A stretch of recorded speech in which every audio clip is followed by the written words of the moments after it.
क्या हाल चाल है? आ जाइए फटाफट।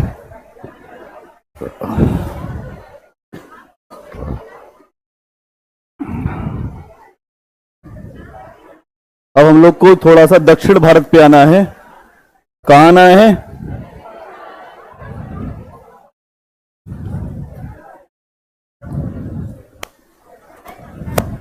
कहां पे? दक्षिण भारत। और इसमें कहां पे? संगम काल। कहां पे?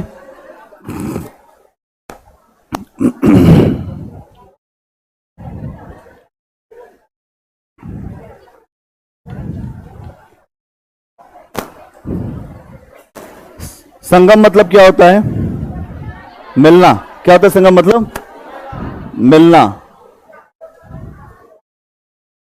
या कोई सम्मेलन, है ना, कोई गोष्ठी। क्या होता है संगम मतलब? ये सारी चीजें होती हैं। होता है नहीं होता संगम? आवाज बिल्कुल बंद करो, आ जाओ फटाफट। अगर आप देखेंगे तो 100 ईस्वी से लेकर 250 ईस्वी, 100 ईस्वी से लेकर 250 ईस्वी का समय जो है वो संगम काल का है। और ये संगम काल कहां का है? तो दक्षिण भारत में आप देखेंगे तमिलनाडु में। कहां पे? तमिलनाडु। और यहां पर 3 संगम हुए। क्या हुए हैं? 3 संगम हुए। मतलब 3 बार लोग मिले हैं एक जगह आके, है ना। तो संगम जब भी होगा तो कुछ ना कुछ नया होगा। क्या होगा? जब संगम होगा तो कुछ ना कुछ नया होगा। जय हिंद। ऑनलाइन वाले एकदम अचानक उत्साहित होते हैं। तो यहां आप देख रहे हैं कि संगम काल में अगर आप देखें तो दक्षिण भारत में पांड्य राजा हैं। जो इस संगम का आयोजन कराने वाले कौन है? पांड्य राजा। पांड्य राजाओं ने कहा कि हम अपने समय में जितने भी हमारे यहां के विद्वान हैं हम उनका समर्थन करते हैं, हम उनको आगे बढ़ने के लिए अवसर देंगे। और ये यहां पर जो 3 संगम हुए हैं इसमें तमिल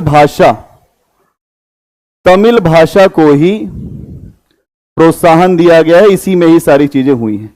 यहां पर एक ऋषि है अगस्त ऋषि। कौन है? अगस्त ऋषि। अगस्त ऋषि को देखोगे ऐसे ये हैं, जानते हो कहां के? बनारस के। कहां के? बनारस के हैं लेकिन रहते तमिलनाडु। कहां रहते हैं? और अपनी विद्वता से पूरे तमिलनाडु में अपना प्रभाव छोड़ दिया इन्होंने। तमिलनाडु में हर आदमी इनके विद्वता का कायल है। अब आप समझिएगा कि 3 संगम के वर्णन का आता है यहां पे मतलब। और ये जो 3 सम्मेलन हुआ, इसी 3 सम्मेलन से अगर आप देखते हैं तो जो साहित्य रचा गया उसको कहते हैं संगम साहित्य। क्या कहते हैं? संगम लिटरेचर। इसकी भाषा क्या है? तमिल। क्या क्लियर इतनी बात? बहुत आसान सी बात है, बहुत कुछ है नहीं ऐसा किसमें आप ये सोचेंगे बहुत कुछ हो। अगर आप देखते हैं तो जो सबसे पहला संगम है, अब उसकी बात कर लेते हैं। पहला जो प्रथम संगम है इसमें क्या हुआ? पहले संगम में अगर आप देखेंगे तो इस समय अध्यक्षता कौन करते हैं? अगस्त मुनि। कौन करते हैं? अगस्त मुनि अध्यक्षता करते हैं। और यहां पर बहुत सारे राजाओं ने भाग लिया। और आप देखेंगे कि यहां पर कोई साहित्य नहीं लिखा गया। यहां कोई साहित्य, लेकिन सम्मेलन हुआ। बहुत सारे जो कवि थे वो आके बैठे, बहुत सारे राजा आके बैठे। सबने कहा कि हम लोगों को अपने आप को व्यवस्थित करना होगा और जो भी हमारा ज्ञान है, जो भी हमारा साहित्य है, उसको एक जगह व्यवस्थित कर लें तो ज्यादा अच्छा होगा। उसके बाद आप देखते हैं कि दूसरा संगम हुआ। यह दूसरा संगम कहां हुआ? कपाटपुरम में। कहां हुआ? कपाटपुरम। यह सब तमिलनाडु में कपाटपुरम में हुआ। ठीक, यहां आप देखते हैं कि इसकी अध्यक्षता अगस्त ऋषि करते हैं, लेकिन बाद में इसकी अध्यक्षता तोलक्का पीएम करते हैं। आरंभिक में कौन करते हैं? अगस्त ऋषि, है ना। आरंभिक स्तर पे अगर आप देखेंगे तो अगस्त ऋषि करते हैं, लेकिन बाद में तोलक्का पीएम करते हैं, और इन्हीं की रचना है तोलक्का पियर। कौन सी? तोलक्का पियर। इसी में आपको विवाह की भी सूचना मिलती है, इसी में आपको जो व्याकरण की भी सूचना मिलती है। आईएएस में प्रश्न आया था कि दक्षिण भारत के जो किस ग्रंथ में विवाह की सूचना मिलती है जो संगम काल में लिखा गया? तोलक्का पियर। ठीक, तो यहां पर आपको विवाह और व्याकरण, आमतौर पे आपने पढ़ा होगा केवल व्याकरण, क्या पढ़ा होगा? लेकिन विवाह भी है। ठीक, तो यहां इसकी सूचना मिलती है। इसके अलावा और क्या है? यहां पर आप देखते हैं कि जो तोलक्का पीएम नाम का ग्रंथ लिखा गया, यहां पर तोलक्का पीएम नाम का ग्रंथ लिखा गया। तोलक्का पीएम नाम के ग्रंथ में मैंने आपको बता दिया कि बहुत सारी चीजें सामने आती हैं। क्या क्लियर हो गया सबको? फिर आ जाइए तीसरे संगम पर कि तीसरा संगम क्या है। जो तीसरा संगम है उसकी अध्यक्षता करते हैं नक्कीरर। क्या नाम है तीसरे संगम में? तीसरा संगम, इसके अध्यक्ष कौन है? नक्कीरर। नक्कीरर है ना। तीसरे संगम की अध्यक्षता कौन करते हैं? नक्कीरर करते हैं। और इसमें अगर आप देखें तो एक चीज आपको दिखाई देगा कि यहां पर अगस्त ऋषि, अगर आप देखते हैं तो अगस्त ऋषि का बड़ा ही महत्व हर संगम में रहा है। और यहां अगर आप देखें तो इस सम्मेलन में कोई ऐसी चीज आपको ऐसा कुछ अलग से नहीं दिखता है। तमिल साहित्य को ही आगे बढ़ाने का प्रयास किया गया है। तो कुछ बातें हैं, एक दो पॉइंट नोट करो, आगे बढ़ेंगे। हेडिंग बनाओ दक्षिण भारत, और दक्षिण भारत में संगम काल। लोग कह रहे हैं क्या हो रहा है? कुछ हो ही रहा होगा क्लास में, हम कुछ जानते होते तो हम भी बता देते। देखिए संगम काल हो रहा है, यहां संगम चल रहा है, आप कह रहे हैं क्या हो रहा है? इसमें लिखिए संगम काल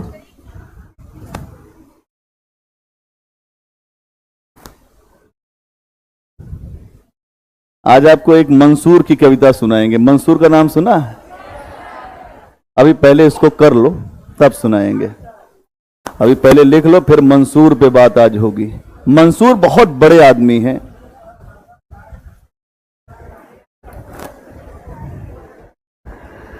ठीक है, पहले लिखो इसमें 100 ईस्वी से लेकर, ये जो संगम काल पे आ रहे हैं ना, सबसे पहले संगम काल इसमें लिखो 100 ईस्वी से लेकर 250 ईस्वी तक के काल को, 100 ईस्वी से लेकर 250 ईस्वी तक के काल को दक्षिण भारत में, 100 ईस्वी से लेकर 250 ईस्वी तक के काल को दक्षिण भारत में संगम काल के रूप में जाना जाता है। संगम काल के रूप में जाना जाता है। यहां संगम काल के रूप में जाना जाता है। यहां पांड्य राजाओं के द्वारा, यहां पांड्य राजाओं के द्वारा, यहां पांड्य राजाओं के द्वारा कवियों के 3 सम्मेलन बुलाए गए। यहां पांड्य राजाओं के द्वारा कवियों के 3 सम्मेलन बुलाए गए। कितने सम्मेलन? 3 सम्मेलन बुलाए गए। इन्हीं सम्मेलनों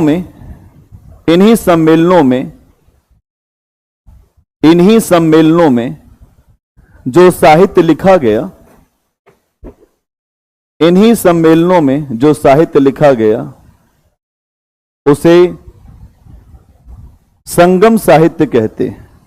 इन्हीं सम्मेलनों में जो साहित्य लिखा गया उसे, इन्हीं सम्मेलनों में जो साहित्य लिखा गया उसे संगम साहित्य कहते हैं।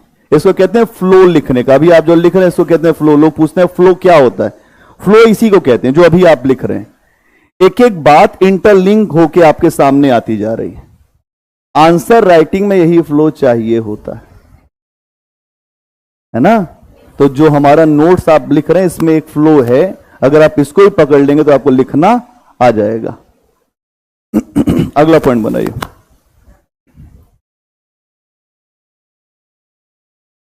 इसी क्रम में अगला पॉइंट, इसी क्रम में तीन संगम के आयोजनों को देखा जाता है। इसी क्रम में तीन संगम के आयोजनों को देखा जाता है।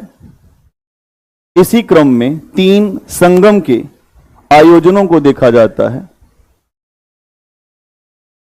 फिर अगला पॉइंट, प्रथम संगम। अगला पॉइंट, प्रथम संगम। प्रथम संगम,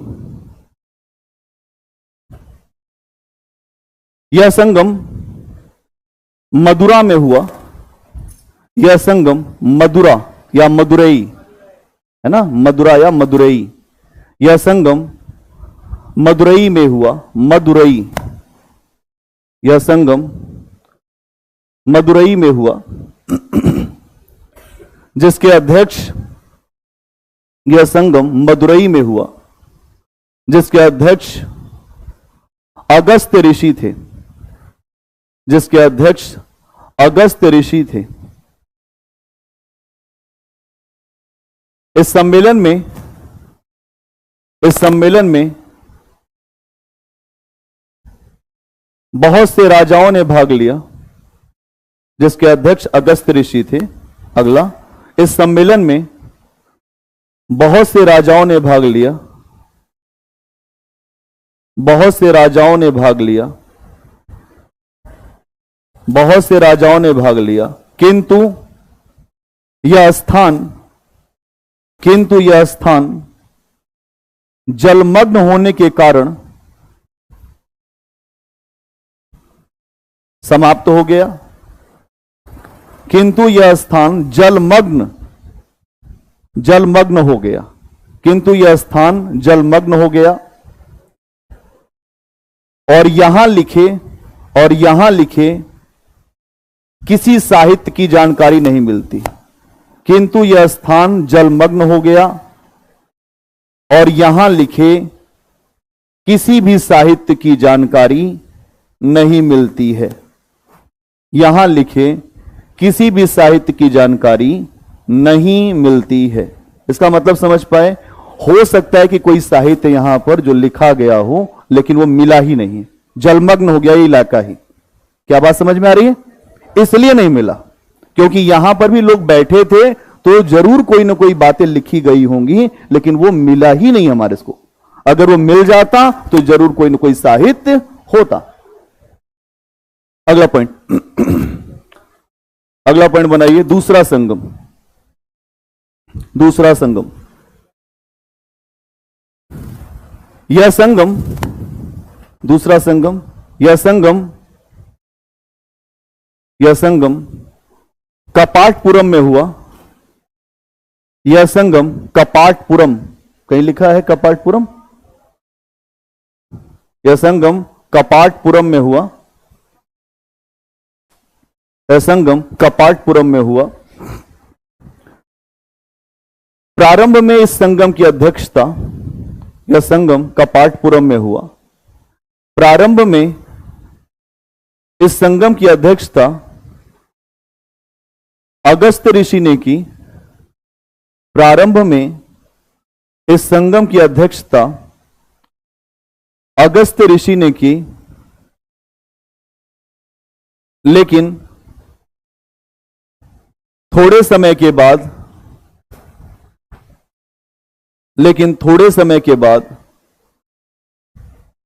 तोलक्का पियर ने,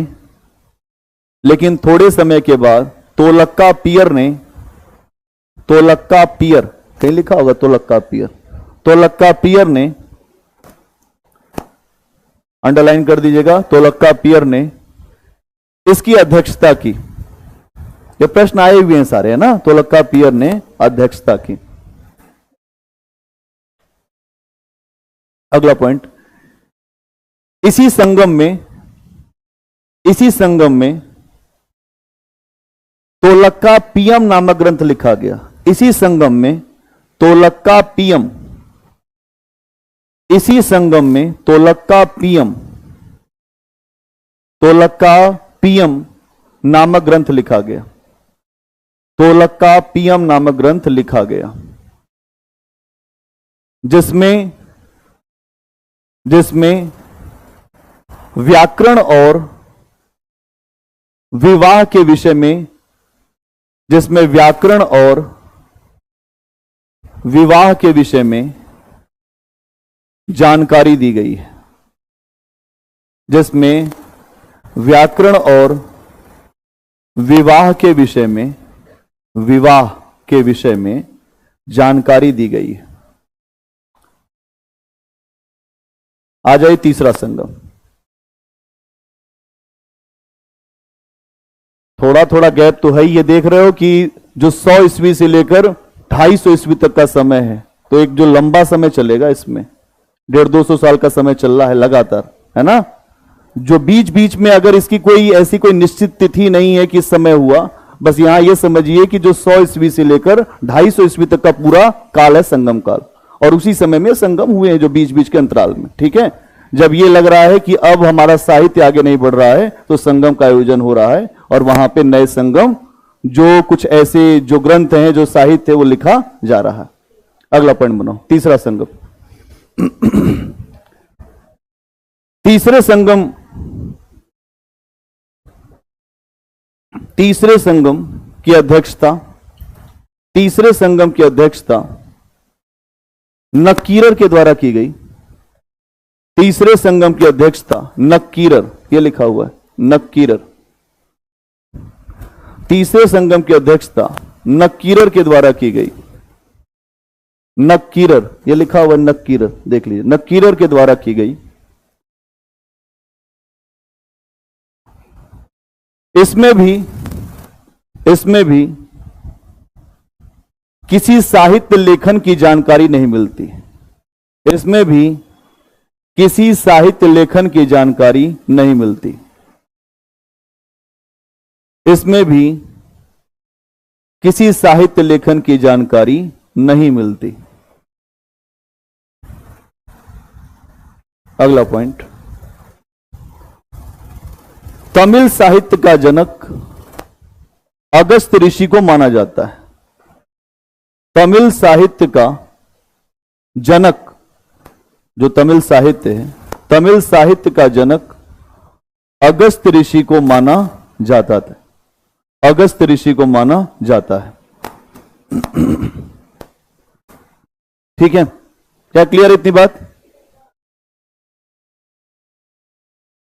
अब जो यहां समझना है कि संगम काल के कौन कौन से राज्य थे, है ना। संगम काल में कौन कौन से राज्य थे? संगम काल में राज्य, यहां पे आप देखेंगे आपको जो 3 राज दिखाई देंगे, चेर, पांड्य और चोल। कौन कौन से? चेर, पांड्य और चोल, ये आपको 3 राज दिखाई देंगे। इस समय के जो चोल हैं वो बहुत हल्के हैं, अभी बहुत मजबूत नहीं है। आगे चल के 8वीं-9वीं शताब्दी में जो चोल आएंगे वो बहुत मजबूत हैं। अभी यहां पर चोल उतने मजबूत नहीं है, इस बात को समझिएगा। यहां आप देखेंगे कि ये जो राज्य है ना, चोल, चेर और पांड्य राज्य, यहां पर आप देखते हैं कि इनके अभी स्टार्टिंग में अगर आप देखें तो सबसे पहले आपको ये समझना पड़ेगा, चेर राज्य के बारे में बात करते हैं। चेर राज्य क्या है? संगम काल के जितने भी वंश हैं सबसे प्राचीन है चेर। क्या है? सबसे प्राचीन। कैसा है? सबसे प्राचीन वंश है चेर का, सबसे प्राचीन वंश है। और अगर आप देखें इसका उल्लेख कहां आता है, ऐतरेय ब्राह्मण में भी इसका उल्लेख आता है। कहां आता है? ऐतरेय ब्राह्मण में, ऐतरेय ब्राह्मण में इसका उल्लेख आता है। इसके अलावा आप देखते हैं कि यहां पर अशोक के द्वारा एक राज्य का उल्लेख किया गया, केरल पुत्र। केरल पुत्र जो है वो इसी राज्य के लिए बात आता है। केरल पुत्र जो है चेर राज्य ही है। केरल पुत्र का उल्लेख आता है अशोक के यहां, जो उसके दूसरे शिलालेख में है ना। अशोक के दूसरे शिलालेख में याद आ रहा है, दूसरा शिलालेख, वहां पर इसके बारे में सूचना मिलती है। ये जो केरल पुत्र है ये चेर राज्य ही है। केरल पुत्र कौन सा राज्य है? चेर राज्य है। ठीक है, यहां आप देखेंगे इनकी राजधानी क्या थी? कर्रूर। क्या राजधानी थी? कर्रूर। आज का केरल क्षेत्र है ये, आज का केरल क्षेत्र है। कौन सा क्षेत्र है? केरल। इनके राज्य का जो सिंबल था वो था धनुष। क्या था? धनुष। क्या था? धनुष। धनुष इनके राज्य का चिन्ह था, राज्य चिन्ह था। राज्य चिन्ह क्या था? धनुष था। और इनके समय का सबसे प्रमुख बंदरगाह था मुजरिस। कौन सा? मुजरिस। मुजरिस इस समय का सबसे प्रमुख बंदरगाह था चेरों के समय में, मुजरिस बंदरगाह। और यही मुजरिस बंदरगाह रोमन व्यापार के लिए बहुत ज्यादा जाना जाता है। रोमन व्यापार, इसका मतलब चेर रोमन व्यापार से जुड़े हुए थे। इसका मतलब क्या हुआ? चेर रोमन व्यापार से इनका काफी संबंध रहा होगा। रोमन व्यापार है ना, ये जो मुजरिस बंदरगाह है ये रोमन व्यापार से संबंधित है। क्या बात समझ में आ रही है? यहां का जो सबसे महत्वपूर्ण शासक, इसके बारे में जानकारी आती है, उदयन जेरल। क्या नाम है? उदयन जेरल। उदयन जेरल। क्या नाम है? उदयन जेरल। उदयन जेरल नाम का यहां पर यह शासक आपको दिखाई देगा। इसमें और भी कई शासक हुए। एक का नाम है सेनगुट्टवन। क्या नाम है? सेनगुट्टवन। क्या नाम है अगला? सेनगुट्टवन। इसके बाद एक और शासक है सेनगुट्टवन। क्या नाम है? सेनगुट्टवन। इसको लाल चेर भी कहते हैं, लाल चेर। देखो हमारी स्टाइल इतना फैक्चुअल पढ़ाने की है नहीं, वैसे पढ़ाते नहीं। ये तो तुम लोगों के जो वजह से पढ़ा दे रहे हैं कि आज है तो तुम लोग क्वेश्चन ठीक कर दो। ठीक है, हम ओरिएंटेशन हमारा कुछ अलग टाइप का रहता है, लेकिन ठीक है, आपके लिए ये फायदेमंद है तो ये इसलिए हम कर दे रहे हैं। यहां पर आप देखेंगे, ठीक है, आपके लिए जो फायदा होगा, मैंने एक दिन आपको बताया था कि आपके लिए जो फायदा होगा वो काम जरूर कर देंगे, है ना। एमसीक्यू भले मैं नहीं करा रहा हूं, लेकिन आप अपने से एमसीक्यू करेंगे, हर प्रश्न बन जाएगा। आप कुछ लोग कहते हैं प्रश्न नहीं बन रहा है। जब प्रश्न आपसे नहीं बने इसका मतलब कि आप जो झूठ बोल रहे हैं, आपसे प्रश्न आपने बनाए नहीं जाके। जितने क्वेश्चन अभी हमने आपको करा दिए और जितने फैक्ट अब कर रहे हैं आप, लगभग एरिया आपने कवर कर लिया। क्या बात समझ में आ गई? अपनी चीजों पर विश्वास जिसका होता है वही युद्ध में जीतता है, और जिसको अपने ऊपर विश्वास नहीं है वो कुछ नहीं करता, है कि नहीं। तो यहां आप देख रहे हैं कि इसे जो लाल चेर भी कहा जाता है। अगर आप देखेंगे तो उसने एक काम और किया, पत्नी की पूजा। इसके लिए एक शब्द आता है कन्नगी।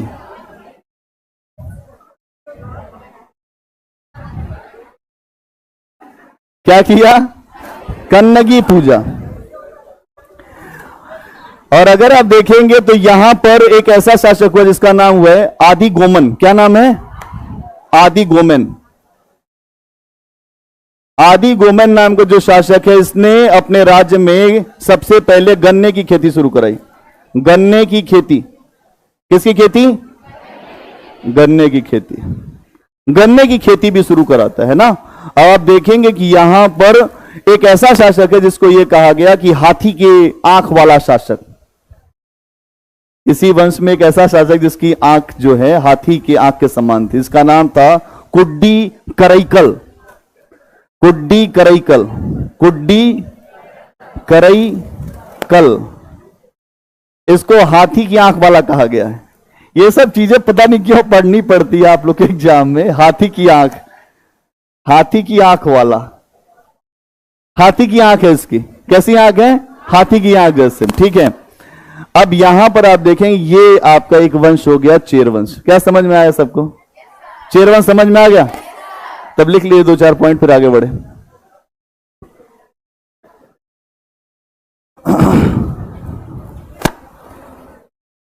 संगम काल के वंशों में दो चार पॉइंट लिखो इसमें। संगम काल के वंशों में सब, हेडिंग बनाइए चेर वंश।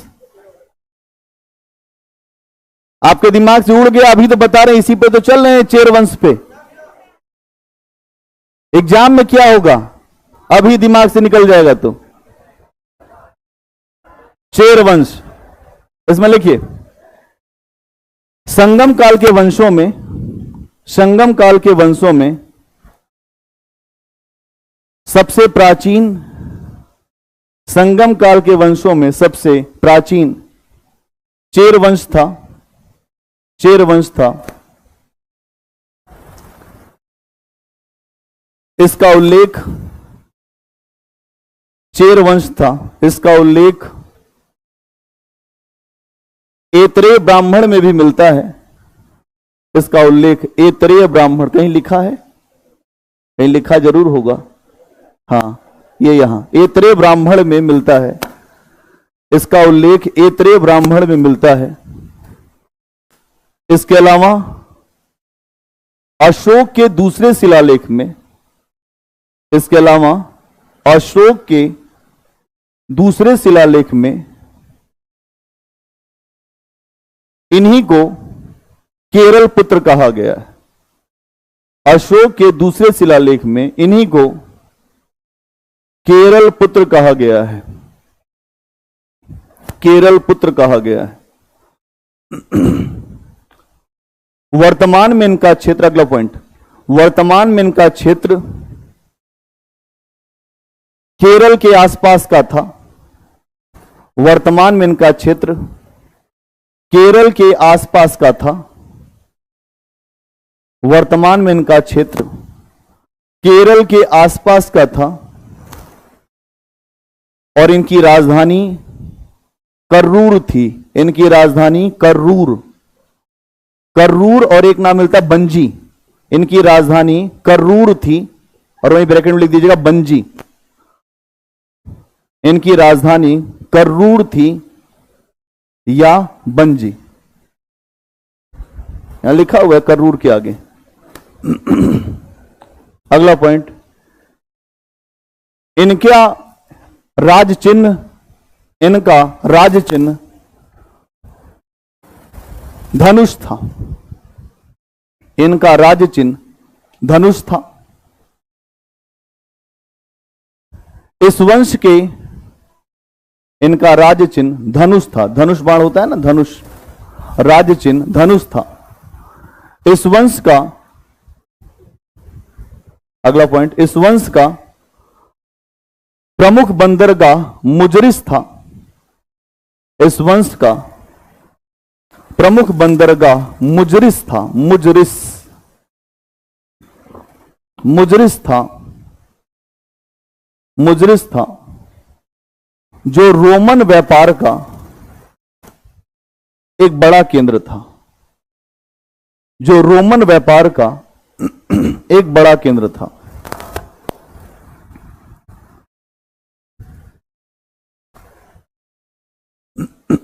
जो रोमन व्यापार का एक बड़ा केंद्र था।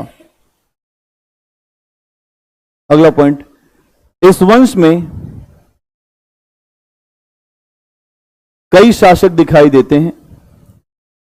इस वंश में कई शासक दिखाई देते हैं,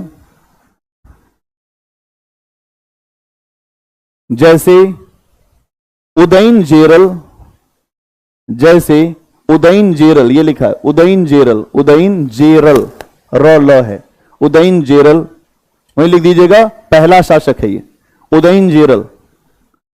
जैसे उदयन जेरल, उदयन जेरल, जैसे उदयन जेरल,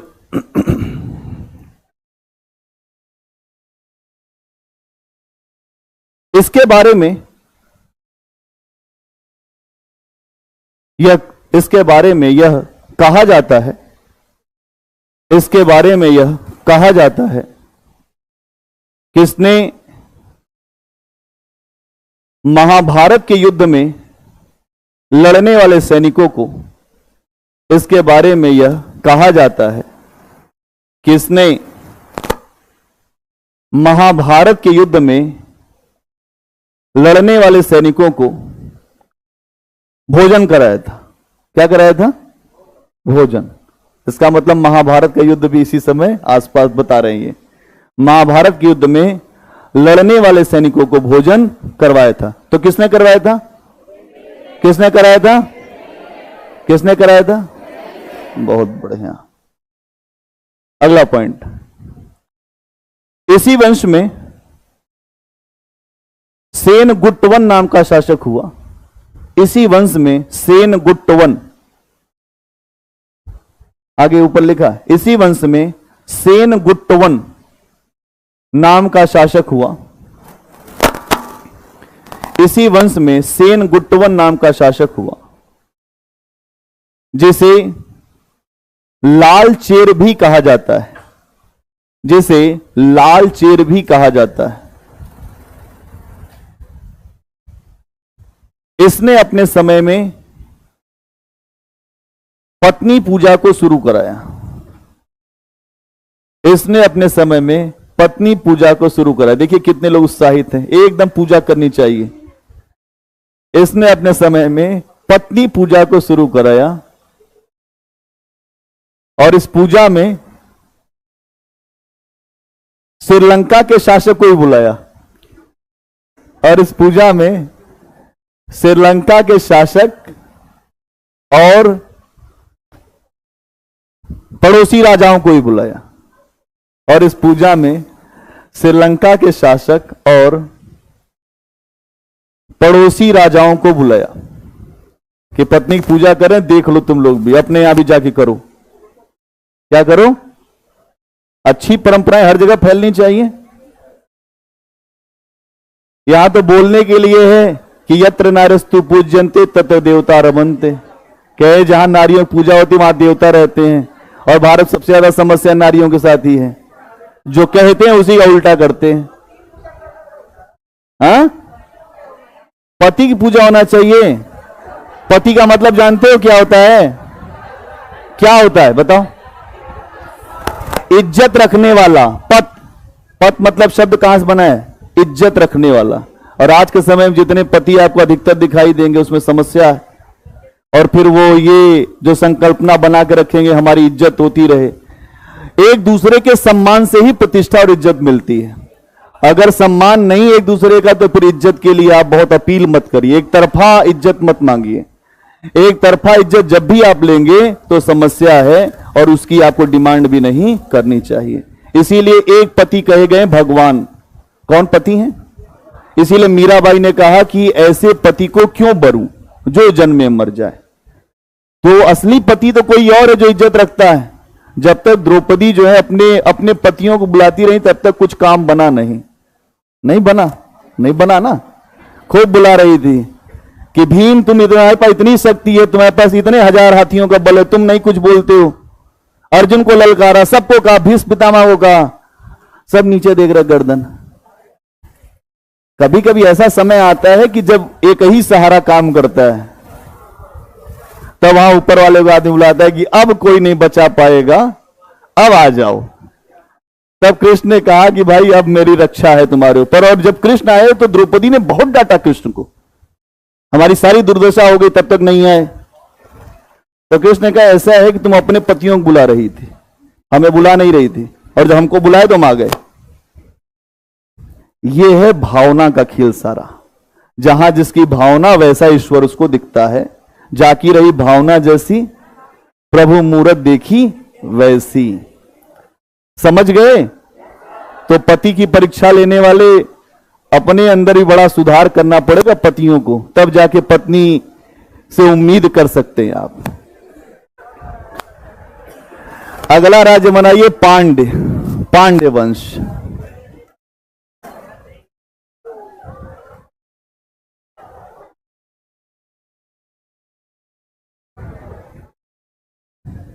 तो शिक्षा भी मिल रही है पढ़ते पढ़ते, और लड़कियों को भी शिक्षा मिल रही है कि हमको क्या करना चाहिए। आप लोग को मिल रही नहीं शिक्षा? जीवन में जो आपके पढ़ने लिखने का सबसे बड़ा मूल्य है कि आगे वाले जीवन में आपको कैसे रहना वो भी सीखिए। हमारी क्लास आपके हर चीज के जो उत्थान के लिए धर्म अर्थ काम मोक्ष चारों चीजें यहां से मिल जाएंगी अगर आप अपने दिमाग को खोलेंगे तो। ठीक है। पांड्य देश जो पांड्य वंश है, अगर आप इसको देखेंगे तो ये राज्य आपको ये भी दक्षिण भारत में दिखाई देगा, और ये राज्य जो है मात्र सत्तात्मक राज्य है। कैसा है? मात्र सत्तात्मक राज्य। और यहां पर मोतियों के लिए बड़ी प्रसिद्धि है इनकी, मोतियों के लिए प्रसिद्ध है। किसके लिए?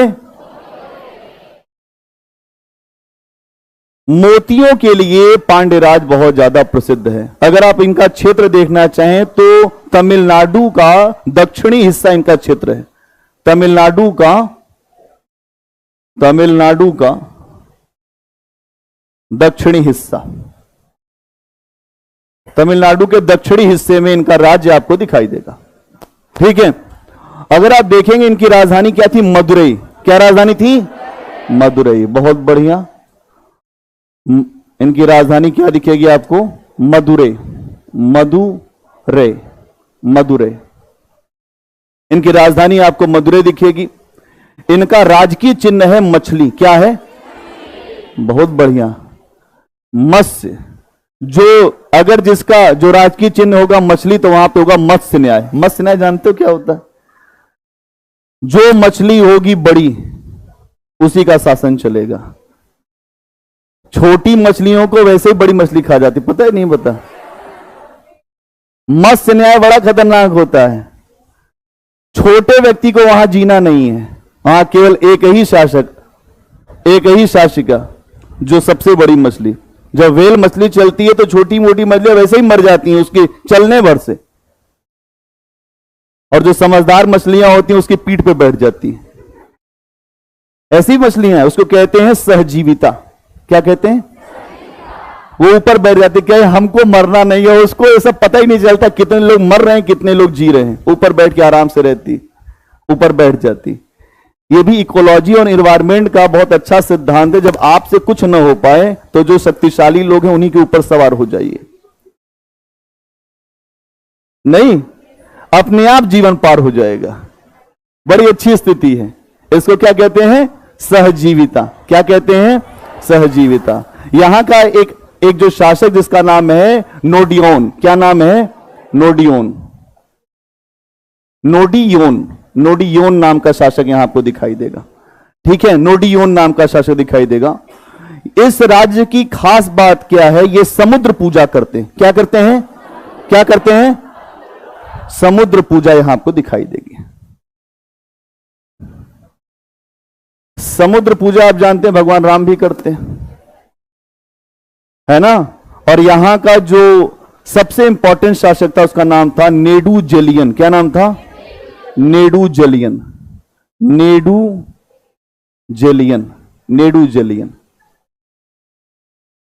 नेडुजेलियन नाम का यहां पे सबसे महत्वपूर्ण शासक आपको दिखाई देगा। क्या इतनी बात क्लियर है सबको? ठीक, बहुत बढ़िया। और यहां आप देखेंगे तो इसने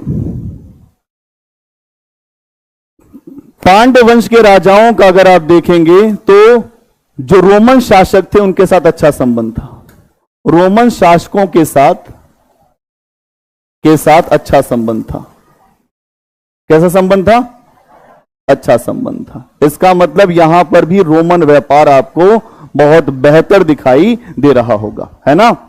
यहां आप देखेंगे कि ये जो राजा थे, इन राजाओं ने लगभग, इनकी शक्ति बहुत ज्यादा थी। और इस वंश का सबसे महत्वपूर्ण शासक कौन है? नेडुजेलियन। नेडुजेलियन ने अपनी शक्ति का विस्तार करते हुए लगभग 290 ईस्वी के आसपास एक युद्ध हुआ था जिसका नाम था तेलैया का युद्ध। कौन सा? तेलैया का युद्ध। तेलैया का युद्ध हुआ। कब हुआ? 290। कब हुआ? 290 ईस्वी में। और इस युद्ध में इसने वहां की अधिकतर शक्तियों को, चेर को, चोल को और अन्य राज्यों को भी हरा दिया था। लगभग चोल, चेर और 5 और राज्य थे। 5 और राज्य थे, जो महत्वपूर्ण राज्य यही दोनों हैं, इनको पराजित कर दिया था। किसने पराजित किया था?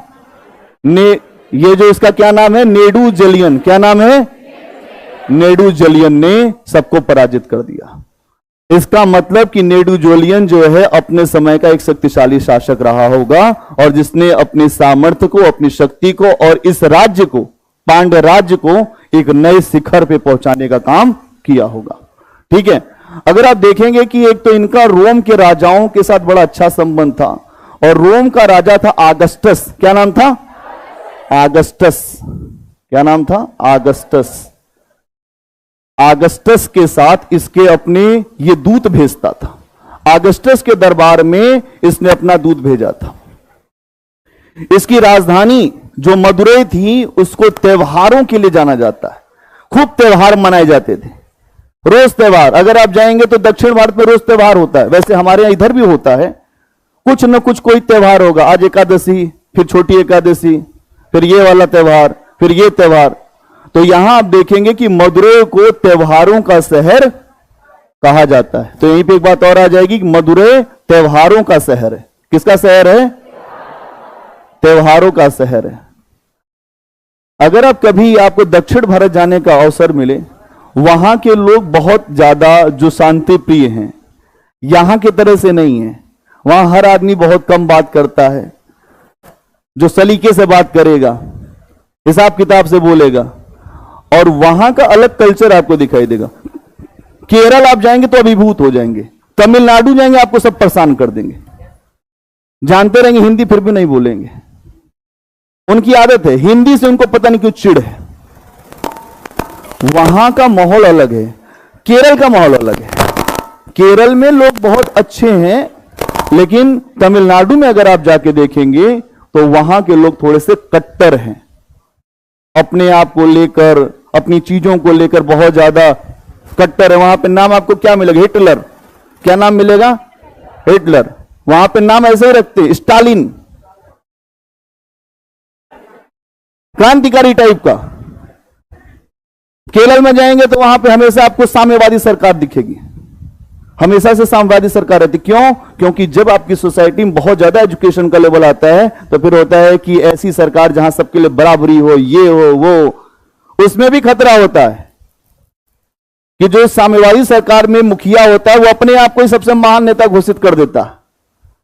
जैसे आप जब हिटलर को कभी पढ़ेंगे, हिटलर कहता है कि आप सबके पास कम बुद्धि है, और जो फ्यूरर होता है, जो नेता होता है, उसके पास सबका निर्णय लेने का अधिकार है, और राज्य की बेदी पर अपनी बलि चढ़ा दो।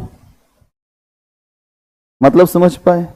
अपने अधिकार आप छोड़ दो राज्य के लिए, और जो राज्य क्या है? हिटलर। तो राज्य क्या है? इस बात को समझना पड़ेगा कि यहां जो भी बात आपके सामने आ रही है, राज्य को लेकर जो संकल्पना है, वो संकल्पना बार बार बदलती है। इसीलिए अपने अधिकार नहीं जाने चाहिए।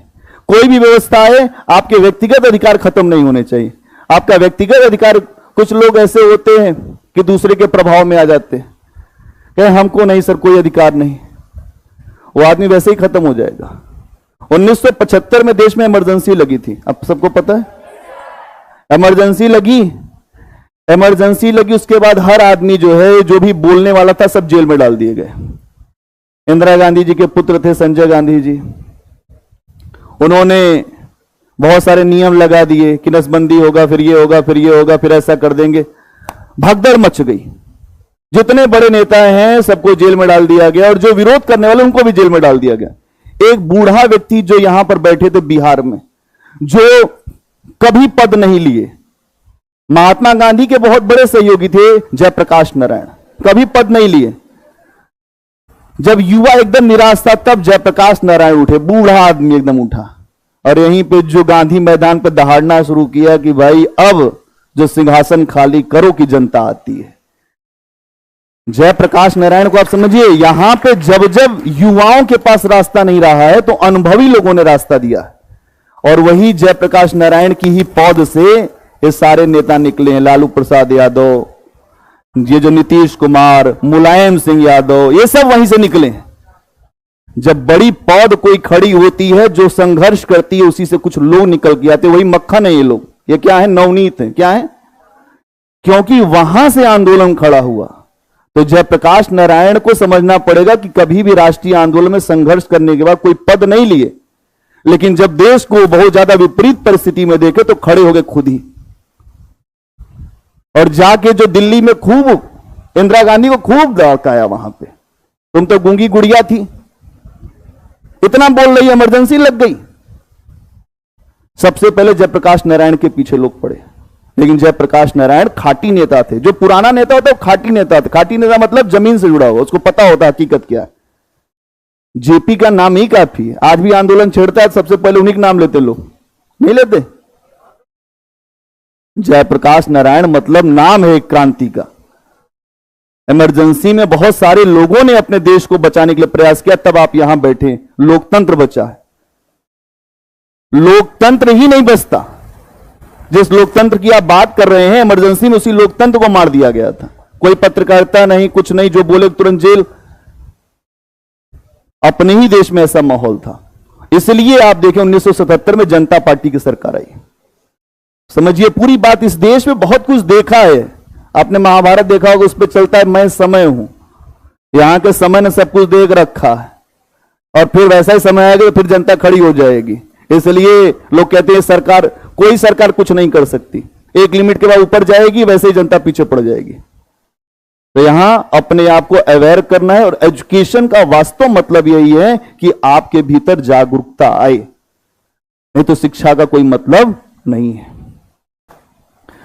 तो ठीक है, यहां पे ये बात आपको समझ में आ गई कि जो त्योहारों की नगरी कौन सी है? मदुरई। बहुत बढ़िया, बहुत बढ़िया। इसी राज्य की सूचना अगर आप देखेंगे तो मेगस्थनीज भी देता है। इस राज्य की सूचना कौन देता है? मेगस्थनीज। वो कहता है माबर नाम का कोई राज्य है। क्या नाम है? माबर नाम का राज्य है। उसकी सूचना कौन दे रहा है? मेगस्थनीज। मेगस्थनीज इसकी सूचना दे रहा है। मेगस्थनीज इसकी सूचना दे रहा है। और आप देखेंगे कि यहां पर बहुत सारी जो सिंचाई की परियोजना भी शासकों के द्वारा शुरू कराई गई, क्योंकि एग्रीकल्चर को प्रोत्साहन करने का इनका मन था कि एग्रीकल्चर आगे बढ़े हमारे राज्य में, और बहुत सारी जो सिंचाई की परियोजनाओं को डेवलप कराने का काम किया गया। ठीक है, यहां पे आप देखेंगे एक पुस्तक लिखी गई है, शिल्पाधिकारम। क्या नाम है? शिल्पाधिकारम। शिल्पाधिकारम। शिल्पाधिकारम नाम की जो पुस्तक है, अगर आप देखेंगे तो इसमें एक शासक का वर्णन है जिसका नाम है जो नेंजू जेलियन। क्या नाम है? नेंजू जेलियन। नेंजू जेलियन नाम के शासक का उल्लेख है इसमें, है ना। नेंजू जेलियन नाम के शासक का उल्लेख है। और इसको अगर आप देखेंगे तो ये तमिल साहित्य का पहला महाकाव्य माना जाता है। तमिल साहित्य का पहला महाकाव्य। अगर आपसे पूछा जाए कि पहला महाकाव्य कौन सा है तमिल साहित्य का, तो जो शिल्पाधिकारम। क्या नाम है? शिल्पाधिकारम। क्या नाम है? क्या नाम है?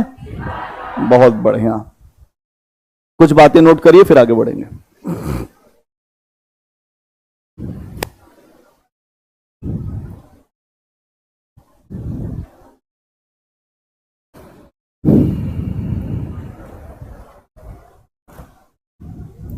पांड्य वंश में कुछ बातें नोट करें। यह राज्य तमिलनाडु के दक्षिणी हिस्से में अवस्थित था। यह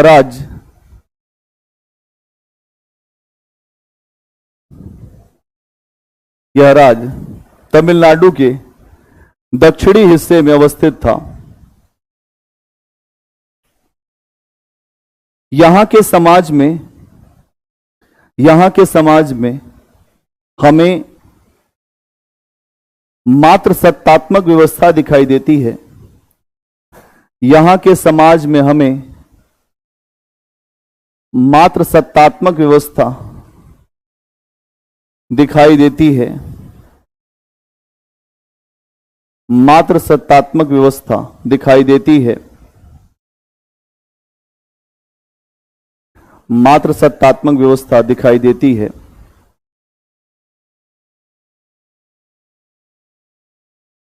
पांड्य राजाओं के शासनकाल में ही, अगला पॉइंट, पांड्य राजाओं के शासनकाल में ही तीनों संगमों का, पांड्य राजाओं के शासनकाल में ही तीनों संगमों का आयोजन किया गया था, आयोजन किया गया था, आयोजन किया गया था।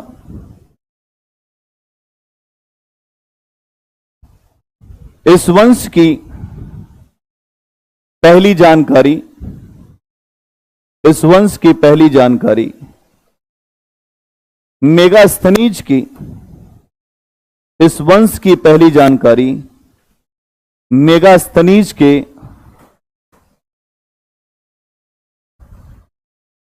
इंडिका से प्राप्त होती है, मेगास्थनीज के इंडिका से प्राप्त होती है।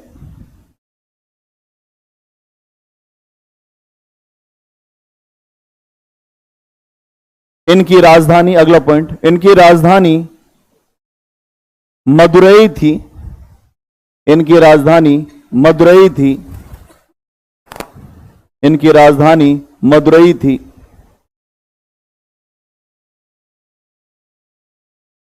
मदुरई थी तथा इनका राजकीय चिन्ह, तथा इनका राजकीय चिन्ह मछली था, तथा इनका राजकीय चिन्ह मछली था, इनका राजकीय चिन्ह मछली था। यह राज्य अपने मोतियों के लिए भी प्रसिद्ध था, यह राज्य अपने मोतियों, जो सफेद मोती निकलते हैं ना, यह राज्य अपने मोतियों के लिए भी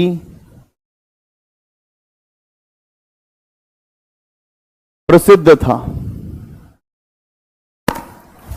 अपने मोतियों के लिए भी प्रसिद्ध था।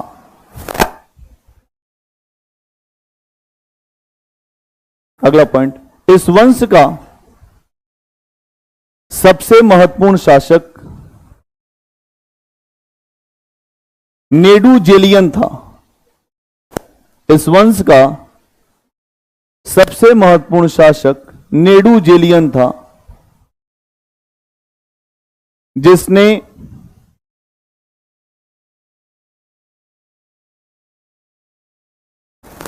इस वंश का सबसे महत्वपूर्ण शासक नेडुजेलियन था, जिसने 290 ईस्वी में, जिसने 290 ईस्वी में तलैया के युद्ध में, ये लिखा हुआ है तलैया, तलैया के युद्ध में, तलैया के युद्ध में चेर चोल और 5 राजाओं को पराजित, चेर चोल और 5 राजाओं को पराजित किया था। चेर चोल और 5 राजाओं को पराजित किया था।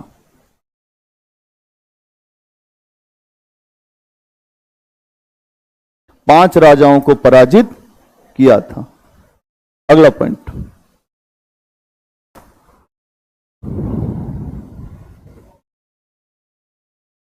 इस वंश के राजाओं का, इस वंश के राजाओं का रोम के शासक के साथ अच्छा संबंध था। इस वंश के राजाओं का रोम के शासक के साथ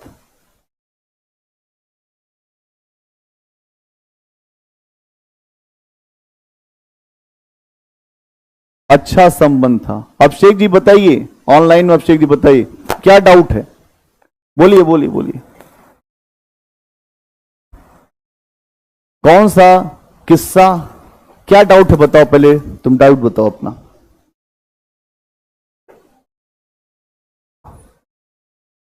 अभिषेक अपना प्रश्न बताइए। मेगास्थनीज कैसे आया भैया? मेगास्थनीज का वर्णन एक जगह नहीं मिला है। मेगास्थनीज का वर्णन बाद में अलग अलग जो पॉकेट्स में मिला है। इंडिका कोई एक जगह नहीं मिली है ना, ये भी आप समझिए। इंडिका अलग अलग पॉकेट्स में मिली है, इसीलिए इंडिका में सबसे पहले इसके बारे में सूचना मिलती है। अगर आप लिख रहे हैं तो क्या आपने जो पीछे के बारे में नहीं लिख सकते क्या? अगर आप जो 326 ईसा पूर्व के बाद लिख रहे हैं तो क्या आपने जो आगे के समय और उसके जो पीछे के समय के बारे में भी लिख सकते हैं? हो सकता है संभव ऐसा। अब कोई उसमें कैसे आ गया वर्णन? इनका प्रश्न क्या है कि मेगास्थनीज में इनका वर्णन कैसे आ गया? आ सकता है, उसने सुना होगा, लिख दिया होगा। ये संभव है, ऐसा नहीं है संभव नहीं है, कोई भी लिख सकता है, इसमें कोई समस्या नहीं है। हो गया क्लियर? अब कह रहे हैं नो डाउट।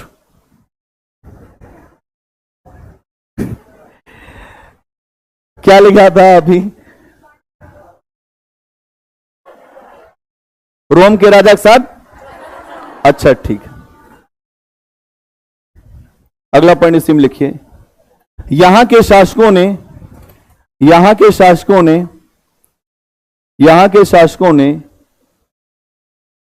रोम के शासक आगस्टस के दरबार में, यहां के शासकों ने रोम के शासक आगस्टस, ये देखिए यहां लिखा है, रोम के शासक आगस्टस के दरबार में अपने दूत भेजे थे। सर आपने इस्लाम धर्म और सिख धर्म के बारे में नहीं बताया। सबके बारे में बताएंगे, सब धर्म के बारे में बताएंगे, सब धर्म बहुत अच्छा है, बताएंगे आपको।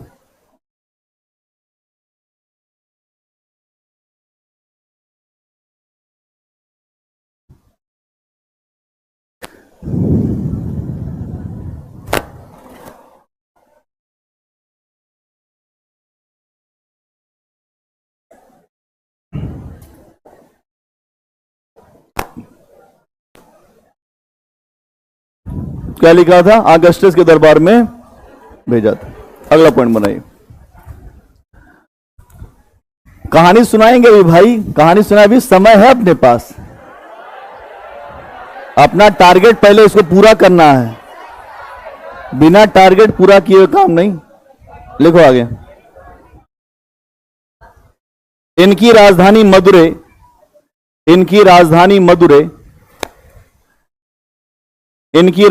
मदुरै त्योहारों का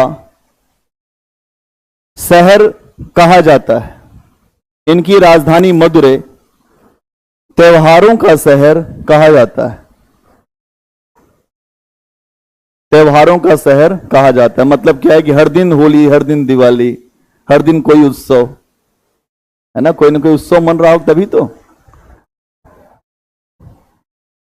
आगे लिखिए। इन्हीं के राज्य में मीनाक्षी मंदिर भी है। इन्हीं के राज्य में मीनाक्षी मंदिर, मीनाक्षी मंदिर मतलब ऐसी देवी हैं जिनकी आंख मीन जैसी होगी। कैसी होगी? जैसे आंखें जो सुंदर मानी जाती ना मछली की, तो मीनाक्षी देवी जो हैं इनकी पूजा, इनका मंदिर, जो मीनाक्षी देवी का मंदिर यहीं पे आपको मिलेगा। क्या लिखा आपने?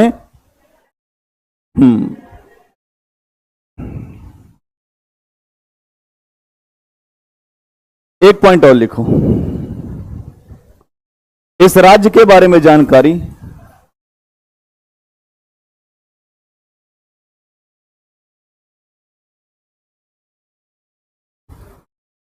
सर बुक बताएं प्लीज क्वेश्चन के लिए। घटना चक्र लगाइए, घटना चक्र लगाइए और जो लोग आप लूसेंट पढ़ते हैं उसको पढ़िए और कुछ मत करिए। जितना हमने पढ़ाया उसको उसके साथ जोड़ लीजिए, बस हो गया काम। क्या लिखा? इस राज्य के बारे में जानकारी, अशोक के अभिलेख। इस राज्य के बारे में जानकारी अशोक के अभिलेख महाभारत और रामायण से भी मिलती है। इस राज्य के बारे में जानकारी अशोक के अभिलेख, रामायण और महाभारत से भी मिलती है। रामायण और महाभारत से भी मिलती है। अगला पॉइंट, महाभारत से मिलती है। इंद्रजीत कुमार ने कहा सर एक बार मेरा नाम ले लीजिए आप प्लीज। नाम लेने से कोई महान बन जाता, मैं सबका नाम ले लूं।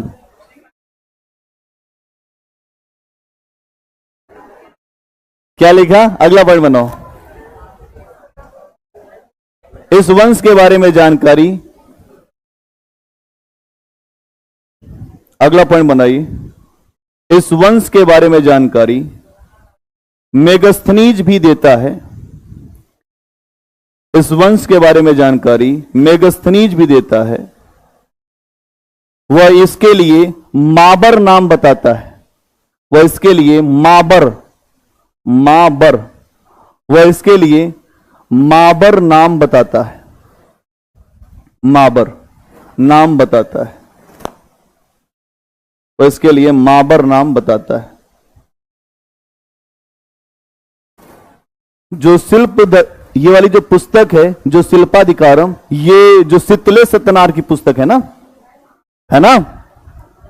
किसकी पुस्तक है? सितले सत्यनारायण की है वैसे। अगला पॉइंट बनाओ। इस समय की, अगला पॉइंट बनाओ। इस समय की एक महत्वपूर्ण पुस्तक का नाम शिल्पाधिकारम है। इस समय की महत्वपूर्ण पुस्तक का नाम शिल्पाधिकारम है। हाँ, इलंगो आर्टिकल है ना? हाँ, इसको जो सितले सत्यनारायण मेरे दिमाग में आ रहा, इलंगो आर्टिकल, ठीक है, बहुत बढ़िया। इलंगो आर्टिकल मेरे दिमाग से निकल गया था, अच्छा किया। इलंगो आर्टिकल, ठीक। जो सितले सत्यनारायण की पुस्तक कौन सी है? जो मणि मेखले। सितले सत्यनारायण पुस्तक कौन सी है? मणि मेखले। ठीक, आगे आएगा, ठीक। हाँ, रिपीट करते हैं। इस काल की पुस्तक, हमें लाइन बताओ। जो शिल्पाधिकारम ना, ये लिखा है। तो शिल्पाधिकारम पुस्तक में लिखते जाइए। शिल्पाधिकारम पुस्तक में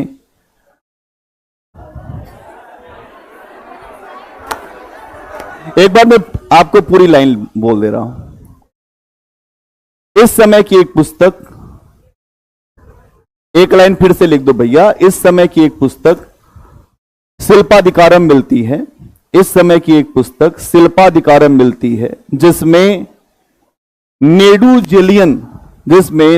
जेलियन का वर्णन मिलता है।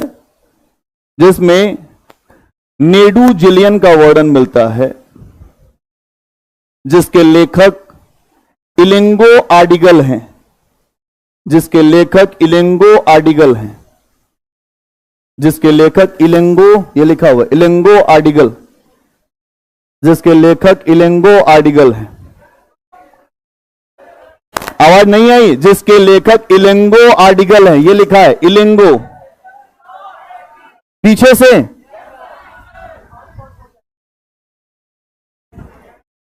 इस समय की एक महत्वपूर्ण पुस्तक जो शिल्पाधिकारम है, जिसमें नेडू जेलियन का उल्लेख है। जिसमें नेडू जेलियन का उल्लेख है। इसके लेखक इलिंगो आर्डिगल हैं। इसके लेखक इलिंगो आर्डिगल हैं। इसके लेखक इलिंगो आर्डिगल हैं। इसे आगे लिखते जाओ। इसे इलिंगो आर्डिगल हैं। इसे तमिल साहित्य का पहला महाकाव्य कहा जाता है। इसे तमिल साहित्य का पहला महाकाव्य, इसे तमिल साहित्य का पहला महाकाव्य कहा जाता है।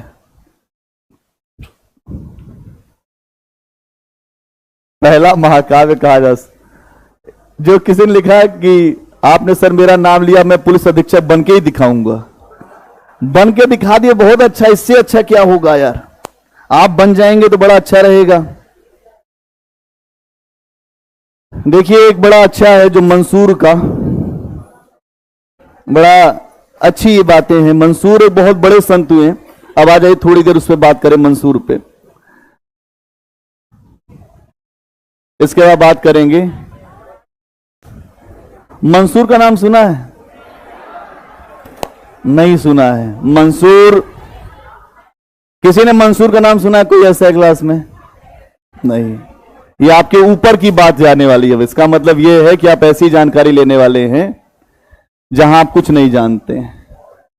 मंसूर अरब में एक व्यक्ति हुए हैं, बहुत पहुंचे हुए सिद्ध व्यक्ति हैं, और मंसूर का विरोध हर जगह हुआ। जब मंसूर अपनी मस्ती में आए, जो मस्ती का मतलब क्या, अपने में मस्त रहने वाला आदमी, उन्होंने कुछ बोलना शुरू किया। कई शिष्यों की भीड़ लग गई मंसूर के यहां। ध्यान सुनना, कई शिष्यों की भीड़ लग गई। कुछ ऐसे भी शिष्य थे जो मंसूर को जानते थे कि मंसूर किस स्तर पे हैं। लेकिन मंसूर की जब लोकप्रियता बढ़ी तो मौलवियों को जो बुखार आने लगा। क्या आने लगा मौलवियों को? बुखार। मौलवियों ने उनको फतवा जारी किया मंसूर के खिलाफ। क्यों ऐसा? क्योंकि मंसूर एक बात करते थे, अनल हक। अनल हक, अनल हक का मतलब होता है वह सत्ता मेरे भीतर है, वह सत्ता मेरे भीतर। यह बात कहने का मतलब यह था कि जिस अल्लाह की बंदगी हम जाते हैं बाहर करने, वो अल्लाह अपने भीतर ये जो बता रहे हैं, इसका मतलब ये काफिर है। क्या है? काफिर हैं। फतवा मतलब यह है कि हमारे खिलाफ हैं, आप इस्लाम के जो नियम है, जो सिद्धांतों के खिलाफ जा रहे हैं। और मंसूर को बुलाया गया चौराहे पे और यह कहा गया कि आपको अब सभी लोग पत्थर मारेंगे। क्या मारेंगे? पत्थर मारेंगे। वो शिष्य भी पहुंचा जो मंसूर को रोज सुनता था। ध्यान समझना, यह बड़ा अच्छा दर्शन है। और रोज अपने गुरु की बड़ी प्रशंसा करता था कि आप जैसा कोई नहीं है।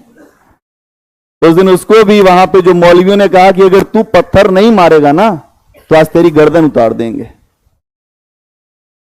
पूरी भीड़ लग गई वहां पे चौराहे पर, सबने पत्थर मारा मंसूर को, और मंसूर केवल ऊपर देख रहे थे। लेकिन जैसे उस शिष्य ने पत्थर मारा, मंसूर ने घूम कर देखा, तूने पत्थर मार दिया। मंसूर ने कहा कि और तो मुझे नहीं किसी का पत्थर लगा, लेकिन तेरा पत्थर लग गया। उसकी हालत खराब हो गई। ये मामला क्या? क्योंकि मंसूर को जानने वाले बहुत कम लोग थे, और मंसूर के फिर इतने पत्थर लगे, उसके हाथों से खून बहने लगा, पैरों से खून बहने लगा। उस खून की बूंद ने बोला अनल हक।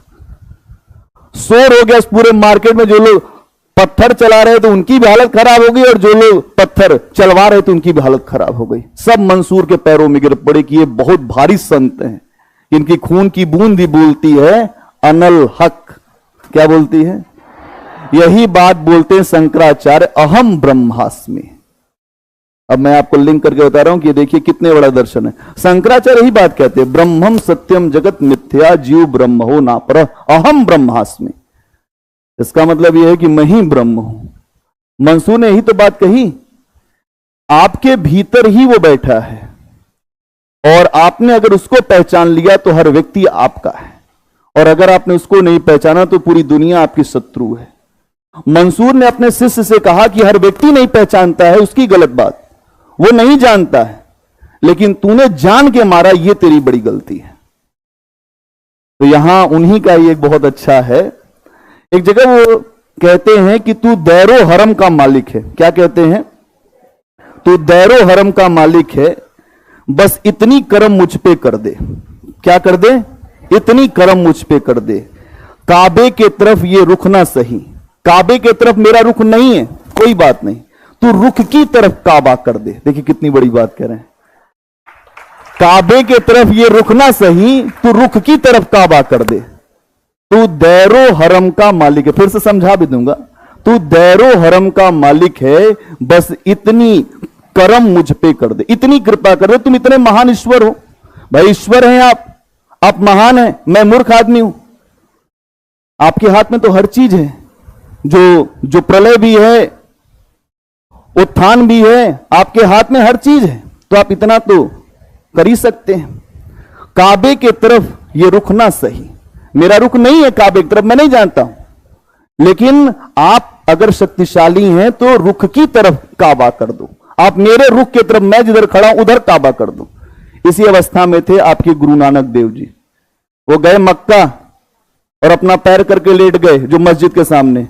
मौलवी वहां से भागा भागा आया, कहा काफिर हो तुमने मस्जिद की तरफ पैर कर दिया, तुमको पता है घर है खुदा का वो। तो गुरु नानक जी अपनी मस्ती में थे, उनके भीतर ही ईश्वर बैठा हुआ है। उन्होंने कहा भैया जहां उसका घर न हो उधर पैर कर दो। उठाया मौलवियों ने, कहते मस्जिद घूम गई। मौलवी हो गए पागल, कहे कि तुरंत इनका पैर ये जिस दिशा में करके स्वयं उसी दिशा में पैर करो जल्दी से। फिर मस्जिद उसी दिशा में आ गई। अब समझिए कि ऐसे ऐसे महान लोग इसी दुनिया में हुए हैं। वो इसीलिए हुए हैं कि आप मंदिर मस्जिद के नाम पे लड़िए मत। अगर आपने इस पे लड़ लिया तो फिर आपकी बुद्धि बहुत हल्की है। आगे की लाइन सुनिए, देखिए। मझधार में कश्ती छोड़ दिया, क्या किया? मझधार में कश्ती छोड़ दिया, अब तेरे हवाले करता हूं। देखिए कितनी अच्छी लाइन है। मझधार में कश्ती छोड़ दिया, अब तेरे हवाले करता हूं। कश्ती को डुबो दे दरिया में, कश्ती को डुबो दे दरिया में, या कश्ती लबे दरिया कर दे। क्या बात है, शानदार। मतलब या तो आप, अब हमने तो छोड़ दिया, मझधार में कश्ती छोड़ दिया, अब अपनी कश्ती को हमने छोड़ दिया मझधार में। आप सर्वशक्तिमान हो, अब आप ही के हाथ में है हमारी नाव। अब मैं आपके हवाले करता हूं। या तो आप एक काम करो कि जो हमारी कश्ती को इसी दरिया में अभी डुबो दो, या इसको ऊपर कर दो, कश्ती लबे दरिया कर दो। ये मंसूर जिस स्तर की बात कर रहे हैं, इसको समझने के लिए बहुत शक्ति चाहिए। और अगर आपको इतना विश्वास हो गया तो आप ईश्वर के नाम पे लड़ना बंद कर देंगे। अगली लाइन सुनिए, कहते हैं बख्शिश की तेरे कोई शिकवा नहीं।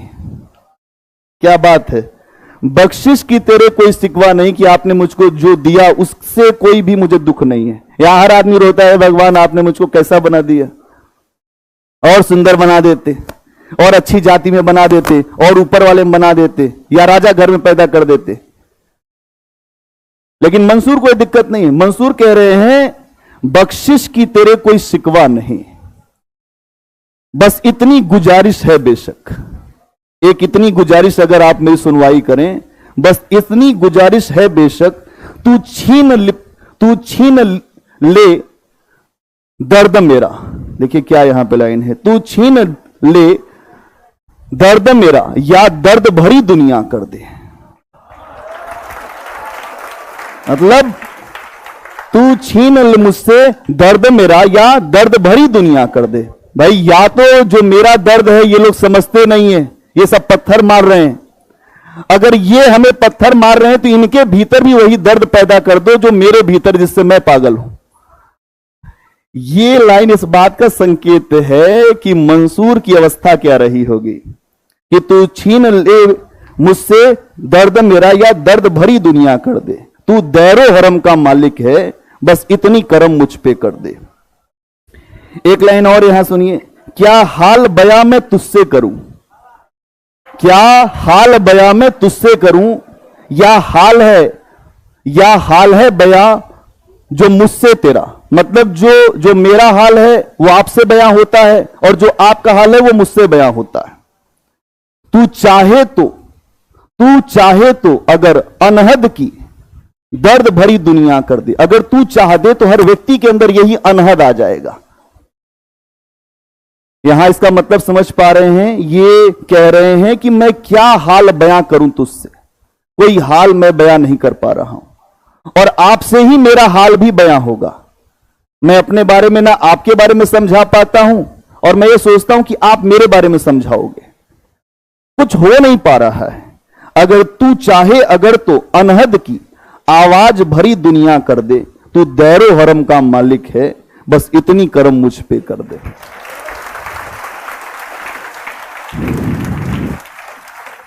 कुछ समझे? ये है मंसूर। इस दुनिया में बहुत सारे लोग हैं जिनको जानना बड़ा जरूरी है। अभी तो आपने बहुत थोड़ी सी दुनिया जानी है। बुद्ध ने कहा कि बड़ा कम है दुनिया का जो क्षितिज, अभी आप जहां खड़े हैं अब इसके आगे भी बहुत मंजर बाकी हैं, है ना। अभी तो कुछ सीखते जाना है, कुछ भी आपको जो समझना है। चोल वंश भी कर लें, चोल वंश भी कर लेते हैं, उसके बाद आज छुट्टी करते हैं।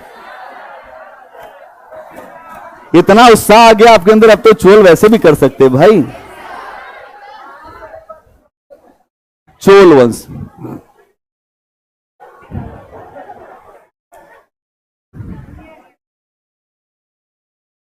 चोल वंश।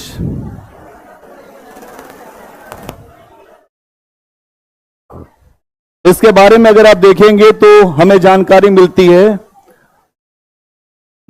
पाणिनि की अष्टाध्यायी से। कहां से?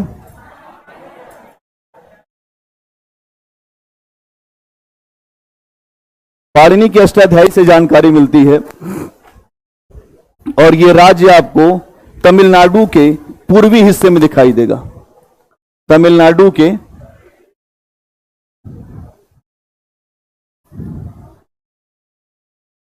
पूर्वी हिस्से में दिखाई देगा।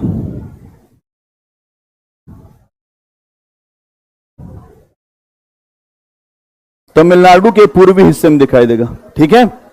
और क्या यहां आपको दिखाई देगा? इसकी राजधानी कहां है? तंजौर। कहां है? तंजौर। इसकी राजधानी आपको तंजौर दिखाई देगी। और इसकी एक और राजधानी बनाई गई थी, कहां पे? उरियूर। उरियूर, कांचीपुरम।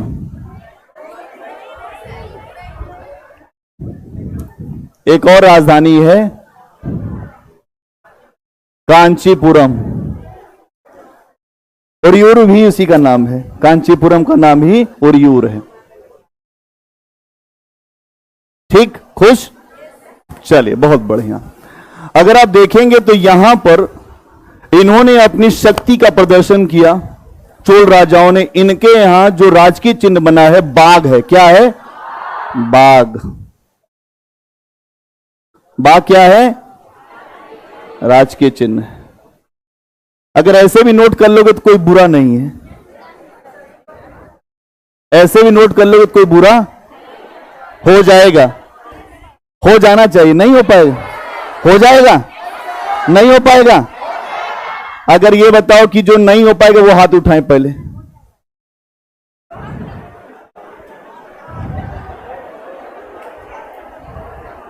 चलो मैं लिखवा दूंगा, कोई बात नहीं, कोई बात नहीं, कोई बात नहीं। अगर आप देखेंगे तो इस राज्य में, एकदम चुप रहिए, इस राज्य में जो सूती वस्त्र हैं उसकी बहुत अच्छी गुणवत्ता है। बहुत अच्छी गुणवत्ता के यहां पे सूती वस्त्र आपको मिलेंगे। बहुत अच्छी गुणवत्ता के आपको सूती वस्त्र मिलेंगे, बहुत बेहतर। अगर आप देखेंगे इनके सूती वस्त्र जो हैं बहुत बेहतर स्थिति में आपको मिलेंगे। यहां आप देखेंगे कि इनके यहां बहुत अच्छा क्षेत्र है, उत्पादक भूमि है जहां बड़े पैमाने पर उत्पादन होता है। अगर आप देखेंगे तो यहां पर अगर हम इस बात को समझें कि इनके यहां एक जो क्षेत्र है, कावेरी नदी बहती है, क्या है ना, कावेरी नदी बड़ा उत्पादन का इलाका है, इसलिए यहां उत्पादक क्रियाएं अधिक हो रही हैं और उसके वजह से इनके राज्य में आपको समृद्धि भी दिखाई देती है। तो कुछ पॉइंट्स लिखो, छुट्टी करेंगे फिर। चोल राज्य के बारे में, चोल राज्य के बारे में हमें जानकारी, चोल राज्य के बारे में हमें जानकारी पाणिनि की अष्टाध्यायी से मिलती है। पाणिनि की अष्टाध्यायी से मिलती है। पाणिनि यहां लिखा होगा कहीं, देखो, पाणिनि की अष्टाध्यायी से मिलती है। पाणिनि की अष्टाध्यायी से मिलती है। यह राज्य तमिलनाडु के पूर्वी क्षेत्र में था। यह राज्य तमिलनाडु के पूर्वी क्षेत्र में था। यह राज्य तमिलनाडु के पूर्वी क्षेत्र में था। तमिलनाडु के पूर्वी क्षेत्र में था। इसकी दो राजधानियां थीं। इसकी दो राजधानियां थीं। पहली तंजौर। इसकी दो राजधानियां थीं। पहली तंजौर जो मुख्य राजधानी है। क्या है? जो मुख्य राजधानी है। इसकी दो राजधानियां थीं। पहली तंजौर, उसके नीचे लिख दीजिएगा मुख्य राजधानी। मुख्य राजधानी। और दूसरी कांचीपुरम।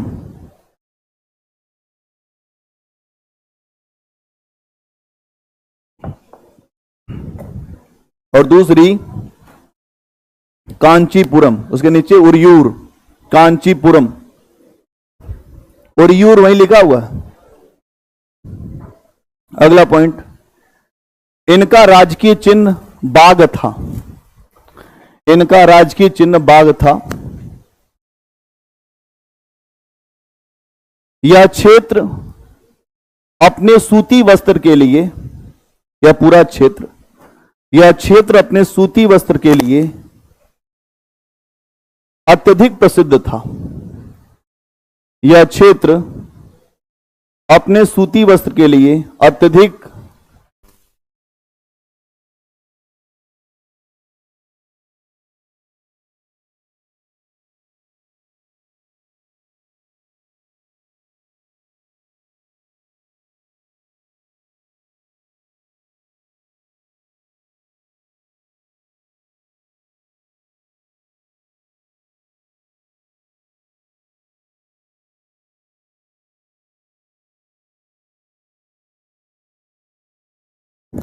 हेलो ठीक है। अत्यधिक जो प्रसिद्ध था, क्या था?